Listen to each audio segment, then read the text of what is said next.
അൽഹംദുലില്ലാഹ് വസ്സലാത്തു വസ്സലാമു അലാ റസൂലില്ലാഹ് വഅലാ ആലിഹി വസഹ്ബിഹി അൽഫായിസീന ബിറിളല്ലാഹി അമ്മാ ബഅദ്. പ്രിയ സഹോദരങ്ങളെ, ഇനി ജബ്ബാർ മാഷയുടെ മറ്റൊരു ഫലിതം, അള്ളാഹു തന്നെ സ്തുതിക്കാനും ആരാധിക്കാനും പറയുന്നു. അത് സർവശക്തന് തന്നെ നാണക്കേടല്ലേ എന്നാണ്.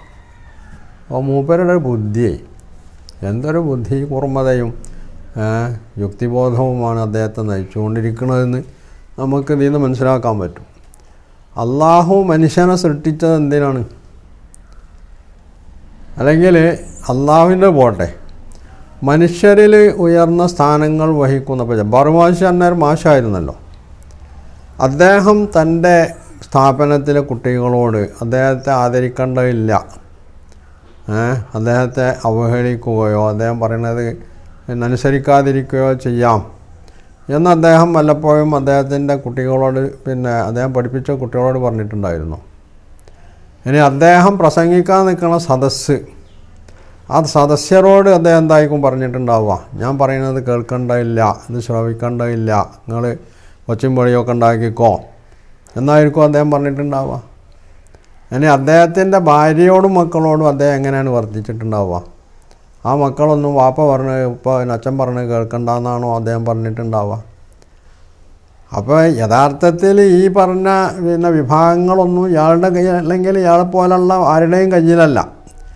എന്നിട്ടും മനുഷ്യൻ അവൻ്റെ സ്ഥാനത്തിനനുസരിച്ച് തൻ്റെ കീഴിലുള്ള ആളുകൾ, അത് ചിലപ്പം വിദ്യാർത്ഥികളാവാം, അല്ലെങ്കിൽ ഭാര്യയും മക്കളും ആവാം, അല്ലെങ്കിൽ ശ്രോതാക്കളാവാം, അല്ലെങ്കിൽ ഭരണാധികാരികളെ സംബന്ധിച്ച് ഭരണീയരാവാം, ഇവരോടൊക്കെ തങ്ങൾ പറയുന്നത് കേൾക്കണം, അനുസരിക്കണം, തങ്ങളെ അവഹേളിക്കരുത്, തങ്ങൾ പറയുന്നത് അവജ്ഞയോടെ തള്ളരുത് എന്നൊക്കെയാണ് അവർ പറയുന്നത്. എങ്കിൽ ഈ പ്രപഞ്ചത്തെ മൊത്തം സൃഷ്ടിച്ചിട്ടുള്ള ദൈവം തമ്പുരാൻ, ദൈവം ഉണ്ടോ എന്നുള്ളത് മൂപ്പർക്ക് വിഷയമല്ലെങ്കിൽ പോലും ഒരു ബുദ്ധി പറഞ്ഞത് മനുഷ്യൻ്റെ അങ്ങനെ സാധനം ഉണ്ടല്ലോ. അപ്പോൾ ഈ ബുദ്ധിയുള്ള മനുഷ്യൻ ചിന്തിക്കേണ്ടതെന്താ? ഇങ്ങനെ ഒരു ദൈവം ആണ് ഇത് സൃഷ്ടിച്ചിട്ടുള്ളതെങ്കിൽ ആ സൃഷ്ടാവിന് സൃഷ്ടികളോട് എന്നെ ആദരിക്കണം, എന്നെ മാനിക്കണം, എന്നെ സ്തുതിക്കണം, എന്നെ പ്രകീർത്തിക്കണം, ഞാൻ പറയുന്നത് കേൾക്കണം എന്ന് പറയുന്നത് നാണക്കേടാണ്? അതല്ലെങ്കിൽ അദ്ദേഹത്തിൻ്റെ സർവാധികാരത്തിൻ്റെ അടയാളമോ? അവൻ താനാണ് സർവശക്തൻ എന്ന് ആ ദൈവം അദ്ദേഹം സ്വയം പ്രഖ്യാപിക്കുന്നു. എൻ്റെ ആധിപത്യത്തിലെ എൻ്റെ പ്രജകളാണ് നിങ്ങൾ, അതുകൊണ്ട് തന്നെ നിങ്ങൾ ഞാൻ പറയുന്നത് കേൾക്കണം എന്നാണല്ലോ ആ ദൈവം അപ്പം ഈ സൃഷ്ടികളോട്, അവൻ്റെ അടിയാറുകളോട് പറഞ്ഞിട്ടുണ്ടാവുക. ഇത് മനസ്സിലാക്കാൻ പോലും കഴിയാത്ത വിധത്തിൽ ബുദ്ധി മരവിച്ചു പോയ ഒരു മാഷ്, അദ്ദേഹമാണ് യുക്തിബോധത്തിൻ്റെ അടിസ്ഥാനത്തിൽ യുക്തിവാദവുമായിട്ട് രംഗത്ത് വന്നിട്ടുള്ളത്. അപ്പോൾ എത്രത്തോളമാണ് അദ്ദേഹത്തിൻ്റെ യുക്തിബോധം എന്നുള്ളത് ഇതിൽ നിന്ന് നമുക്ക് മനസ്സിലാക്കാൻ കഴിയും. ഇത് നേരത്തെ തന്നെ ദൈവം മനുഷ്യനോട് പറഞ്ഞിട്ടുള്ളതാണ്. മനുഷ്യനെ സൃഷ്ടിച്ച ആദ്യ ദിവസം തന്നെ മനുഷ്യനോട് ദൈവം പറഞ്ഞിട്ടുണ്ട്, ഞാൻ തന്നെ പഠിച്ചത് എന്നെ കേട്ട് അനുസരിച്ച്, ഞാൻ പറഞ്ഞനുസരിച്ച് ജീവിക്കാനാണ്. അങ്ങനെ ജീവിച്ചാൽ നിനക്ക് രക്ഷ ഉണ്ട് ഈ ലോകത്തും നിൻ്റെ മരണാന്തര ജീവിതത്തിലും. ഇല്ലെങ്കിലോ നീ കഷ്ടപ്പെടൽ, രണ്ട് ലോകത്തും കഷ്ടപ്പെടേണ്ടി വരുന്ന അന്നേ മനുഷ്യനെ പഠിപ്പിച്ചിട്ടുള്ളതാണ്.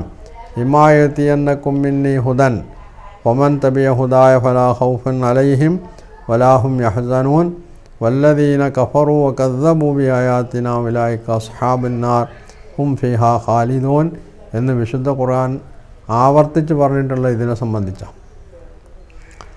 അതുകൊണ്ട് ജബ്ബാർ മാഷയുടെ ഇത്തരത്തിലുള്ള ഈ തരികിടകൾ അത് മാറ്റി വച്ചിട്ട് യഥാർത്ഥത്തിൽ എന്താണ് അദ്ദേഹത്തിന് ഖുർആനുമായിട്ട് പ്രശ്നം, അതാണ് അദ്ദേഹം പറയേണ്ടത്. ഇത്തരത്തിലുള്ള ഏത് ബുദ്ധിപരമായിട്ട് പാവപ്പെട്ട മനുഷ്യൻ പോലും കേട്ട മാത്രയിൽ നിരാകരിച്ച് കളയുന്ന, തള്ളിക്കളയുന്ന ഇങ്ങനെയുള്ള വാദങ്ങളുമായിട്ടല്ല അദ്ദേഹം ഖുർആൻ വിമർശിക്കാൻ വരേണ്ടത്. അത് അദ്ദേഹത്തിൻ്റെ ബുദ്ധിപരമായിട്ടുള്ള വക്രതയെയോ, അല്ലെങ്കിൽ ബുദ്ധിപരമായി അദ്ദേഹത്തിന് കഴിവില്ല എന്നതിനെയോ, അല്ലെങ്കിൽ ഈ അടുത്ത കാലത്തായിട്ട് കുറച്ച് പ്രായമായിട്ടുള്ള അദ്ദേഹത്തിന് എന്തോ ബുദ്ധിപരമായി അദ്ദേഹത്തിന് ചില മാന്ദ്യങ്ങൾ സംഭവിച്ചിട്ടുണ്ടെന്നൊക്കെ ശ്രോതാക്കൾ, അതായത് നിഷ്പക്ഷരായിട്ടുള്ള ശ്രോതാക്കൾ, അദ്ദേഹത്തെ പൂർണ്ണാർത്ഥത്തിൽ കേട്ടനുസരിക്കുന്ന ആളുകളെ പറ്റിയല്ല ഞാൻ പറയുന്നത്. നിഷ്പക്ഷരായിട്ടുള്ള കാര്യങ്ങൾ മനസ്സിലാക്കുന്ന ശ്രോതാക്കൾക്കൊക്കെ ഇദ്ദേഹത്തിന് എന്തോ സംഭവിച്ചു പോയിട്ടുണ്ട് എന്ന് തോന്നാൻ അത് കാരണമായി തീരും. അതുകൊണ്ട് ജബ്ബാർ മാഷോട് പറയാനുള്ളത്, താങ്കൾ ഇതുപോലുള്ള വിഡ്ഢിത്തങ്ങൾ ഇനി മേലിൽ വിളമ്പരുത് എന്നുള്ളതാണ്. താങ്കൾക്ക് ഖുർആനെ സംബന്ധിച്ച് സത്യസന്ധമായിട്ട് വല്ലതും പറയാനുണ്ടെങ്കിൽ അത് താങ്കൾക്ക് പറയാം. അത് നമ്മൾക്ക് ആ രീതിയിൽ കൈയാളുകയും ചെയ്യാം.